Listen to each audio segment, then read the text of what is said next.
গামেদ সম্প্রদায়ের একজন মহিলা আসলো আল্লাহ রাসূলের দরবারে, এসে বলছে, তাহের নিয়া রাসূলুল্লাহ, আল্লাহ রাসূল আমাকে পবিত্র করেন। তো আল্লাহ রাসূল বুঝেছেন যে জেনার ব্যাপার আছে, জেনার ব্যাপার আছে।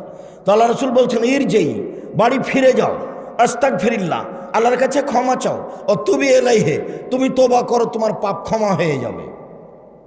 তখন মহিলাটি বলছে, আতুর আদাদিনী কামার আদাদ্দা মাইজুবনে মালিক।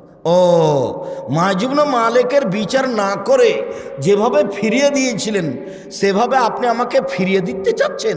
অন্না হবলা মিনাজ জেনা, আমার পেট উঁচু হয়েছে অবৈধ সন্তানে, আমার পেটে অবৈধ সন্তান আছে, দয়া করে আমাকে ফিরিয়ে দিয়েন না, আমার বিচার করে দেন।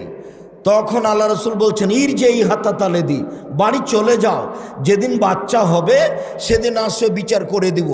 মুসলিম গ্রন্থে এসেছে, যেদিন বাচ্চা